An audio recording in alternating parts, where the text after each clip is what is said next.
온 이스라엘 헤브론에 모여 다윗을 보고 우리는 왕에 가까운 혈족이니다. 그래서 유다 지파들이 모여가지고 처음에 다윗을 왕으로 세웠죠. 유다 지파가 분배받은 땅이 이제 헤브론 그 남쪽 지방이니까 거기서 왕의 혈족이다 그랬습니다. 근데 이제 사울이 죽고 난 다음에 이제 온 이스라엘이 모여서 다윗을 이제 왕으로 세웁니다. 2절을 보면은 전에 왕이 사울이 왕이 되었을 때에도 이스라엘을 거느리고 출입하게 한 자가 왕이시었고, 이스라엘을 거느리고 출입하게 했다는 것은 그 군사를 거느리고 전쟁터에 나갔다가 돌아왔다 그 이야기입니다. 전쟁하는 사람이 왕이었다 그랬습니다. 왕이었다. 예, 그 이야기입니다. 그래서 헤브론에서 이제 사울이 죽은 후에 이스라엘 모든 장로가 헤브론에 있는 다윗을 찾아와서 이스라엘 전체의 왕으로 삼았다 그랬습니다. 자, 왕이 된 다윗이 4절에 가면은 이제 예루살렘을 정복합니다. 여부수는 예루살렘의 옛날 지명이죠. 예루살렘을 이제 정복해 나가는데 그 여부수 사람이 너는 여기를 정복하지 들어오지도 못할 것이다. 그렇게 장담했다 그랬습니다. 예루살렘은 그 바위산입니다. 바위산. 요즘은 이제 도시가 돼 있지만 옛날은 그야말로 황야의 우뚝 솟은 아주 그 바위산, 그 바위산 위에 평지가 있는, 그러니까 한쪽 서쪽인가 북쪽으로만 그 들어갈 수 있고 나머지는 들어갈 수 없는 그 천년 요새죠. 천년 요새. 거기에 이제 산성 시온이라고 하는 산성이 있었다. 근데 거기를 결국 정복해 나가는데 이걸 정복하는 사람은 내가 우두머리와 지휘관으로 삼으리라. 6절이 하니까 요압이 먼저 올라갔다 그랬습니다. 사무엘 하에 보면은 요압이 그 물이 흐르는 곳으로 들어갔다 그렇게 되어 있습니다. 물 흐르는 곳. 그 하수도가 될 수도 있겠고 아니면은 뭐 상수도가 될 수도 있겠고 그쪽으로 도수관으로 들어가서 군사들을 데리고, 그러니까 이 작은 그 틈으로 들어가서 성을 정복했다. 그래서 이제 다윗이 결국 예루살렘을 정복하고 예루살렘 성, 다윗 성 이렇게 이제 명칭을 하게 됩니다. 9절에 보면은 이 다윗이 점점 강해가는 이유가 만군의 여호와께서 함께 계시니 다윗이 점점 강해지니라 그랬습니다. 여호와께서 집을 세우지 않으면 세우는 자의 수고가 헛되고 여호와께서 성을 지키지 않으면은 파수꾼의 경성함이 허사로다 그랬는데, 하나님이 도와주지 않으면 아무리 지혜롭고 능력이 있다 할지라도 모래 위에 성을 쌓는 것과 같습니다. 근데 다윗은 하나님이 늘 함께 하셨다 그랬습니다. 그래서 점점 세월이 흘러갈수록 강해졌습니다. 하나님이 함께했다. 또 다윗이 강해진 이유는 뭐냐? 10절 이하에 나오지만은 헌신된 사람들이 있었다 그랬습니다. 헌신된 사람들이 있었다 그랬습니다. 그 4절에도 보면은 다윗이 온 이스라엘과 더불어 예루살렘 곧 여부수에 이르렀다 그렇게 이야기했습니다. 다윗에게는 이 헌신된 신하, 충성된 신하들이 있었습니다. 충성된 신하들이 있었습니다. 자, 이 사람들이 다윗을 도와서 왕국을 견고하게 세운 겁니다. 그래서 10절 이하에 굉장히 많은 용사들의 이름이 나옵니다. 용사들의 이름이 나옵니다. 자, 이들은 출신이 다르고 개성이 달랐지만은 다윗에게 한결같이 충성해서 왕국을 강하게 만드는데 그에 기여한 사람입니다. 다윗의 삶은 평탄하지 못했습니다. 수많은 적들로부터 생명의 위협을 받았습니다. 특히 그 사울 왕이 죽은 후에 왕이 되었기 때문에, 또 사울이 그 다윗을 오랜 세월 동안 쫓아다녔죠. 죽이려 쫓아다녔기 때문에 다윗에 대해서 적대감을 가진 사람들이 굉장히 많았을 거예요. 또 사울 왕의 신하들로부터도 아주 이 긴장 관계 속에 늘 살았을 겁니다.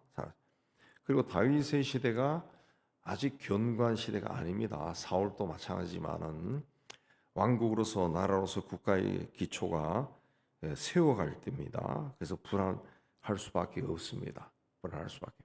근데 그 옆에는 충성된 신하들이 있었다 그랬습니다. 그 사람들은 어떤 사람이냐? 다윗이 베들레헴 성문 곁 우물물을 누가 내게 마시고 할꼬. 그러니까 세 사람의 용사가 가서 적신을 뚫고 들어가서 베들레헴 성에 있는 물을 길어왔다 할 정도로 다윗 왕에게 충성된 사람들이었다 그랬습니다. 이 베들레헴은 지금도 이 팔레스타인 자치정부 수하에 있거든요. 수하에 있습니다. 예. 근데 그 베들레헴 지금도 베들레헴 들어가려 그러면은 베들레헴 장벽이라고 하는 것을 검문소를 통과해서 들어가야 되는데 그 고대 시대에 다윗의 부하 중에 다윗이 한번 베들레헴 성문 곁에 우물물 내 고향 우물물이 참 맛있는데 그 말이니까 그 말을 듣고 적진을 돌파해서 우물물을 떠왔다 그랬습니다. 그 정도로 충성된 사람들이었다 그랬습니다. 충성된 사람들이었다. 이걸 이야기한 것은 뭡니까? 바벨론에서 포로 생활하다가 몇십 년 만에 돌아온 사람들, 개성도 다르고 출신도 다르고 집안도 다릅니다.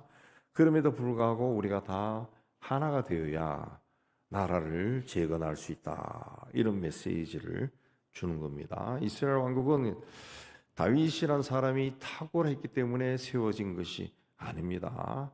오늘 말씀이 나온 것처럼 수많은 용사들의 헌신과 또 활약을 통해서 세워진 겁니다. 하나님 나라도 마찬가지입니다. 탁월한 한두 사람에 의해서 하나님 나라가 세워지는 게 아닙니다. 교회도 마찬가지죠. 한 사람이 뛰어난 사람이 지도자가 있다가 해서 세워지는 게 아니라는 거죠. 모든 성도가 일치단결해서 주님께 헌신했을 때 교회가 세워지는 겁니다. 그걸 이제 바벨론에서 돌아온 사람들에게도 이제 그런 메시지를 주는 겁니다. 하나님의 나라는 우리가 이 땅을 다시 재건하는 것은 다윗 시대에 헌신된 사람들처럼 우리도 그렇게 헌신해야 한다라는 것을 말하는 겁니다. 이 헌신된 사람들이 10절에 보면 온 이스라엘과 더불어 다윗을 힘껏 도와 나라를 얻게 하고 그를 세워 왕으로 삼았다 그랬습니다. 다윗을 도왔다는 거죠. 다윗을 도왔다 그랬습니다. 그래서 계속 보면은 뛰어난 사람들이 계속 나오는데 22절에 보면은 여호야다의 아들 브나야는 용감한 사람이라 아리엘의 아들 둘을 죽이고 눈 올 때는 함정에 들어가 사자도 죽였다 그렇게 이야기합니다. 이 용감한 사람이다라고 하는 것도 이제 자기 생명을 돌아보지 아니하고 일할 정도로 그런 사람이다 그런 뜻입니다. 그래서 오늘 말씀에도 쭉 보면은 용감한 사람, 용감한 사람, 그런 뜻이 많이 나옵니다. 그러니까 자신의 생명을 돌아보지 않고 일하는 사람들, 그런 사람들이 헌신된 사람이라는 거죠. 다윗이 왕이 된 것은 3절에 보면은 여호와께서 사무엘을 통하여 전하신 말씀대로 되었다 그랬습니다. 사무엘이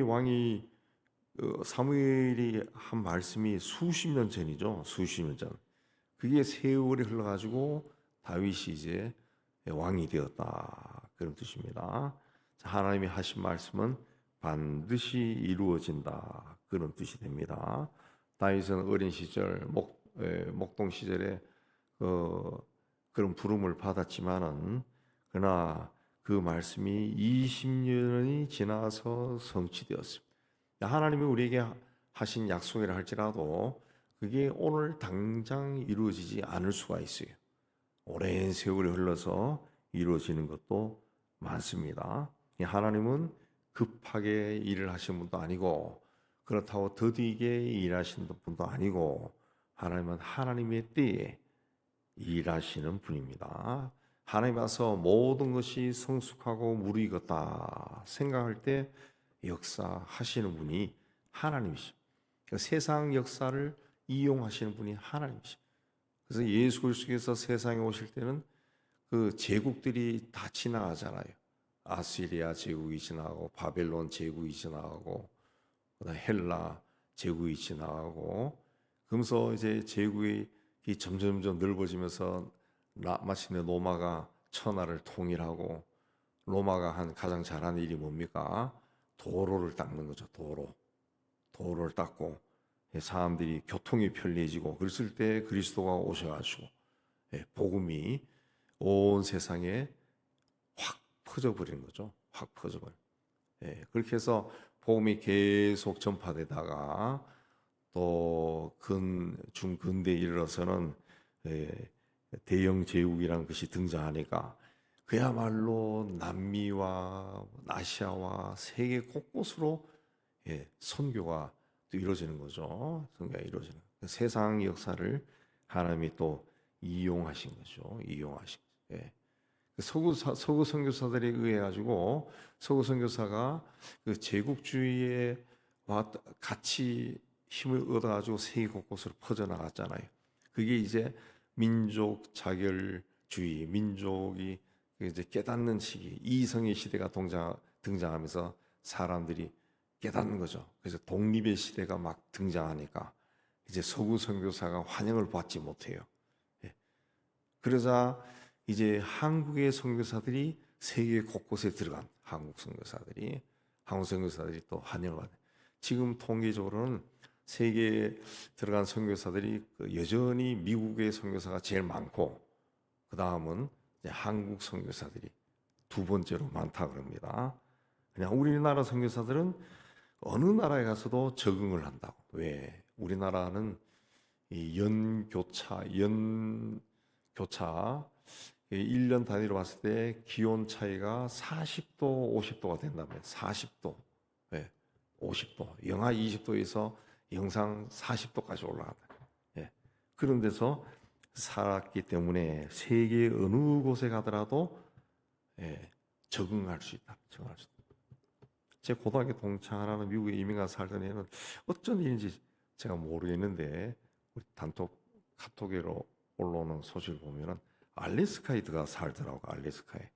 그래서 집 짓고 지가 집 짓는 과정 올리고 어느 곳든지 가서 살 수가 있는 것이 우리 민족. 하나님이 그렇게 때에 따라서 역사에 주도권을 쥐고 하나님이 일을 하시. 때에 따라서 이 민족을 쓰고 이 나라를 쓰고 이 땅을 사용하고 그렇게 하시는 겁니다. 하나님의 때에 일하시는 분이에요. 그러므로 내 삶에 이런 어그러진 것이 있다 해서 좌절하고 절망할 것이 아니라 하나님의 때에 하나님은 이루신다. 이 믿음을 가지고 끝까지 하나님을 신뢰하고 하나님 앞에서는 여러분이 다 되시기를 주님의 이름으로 축복합니다.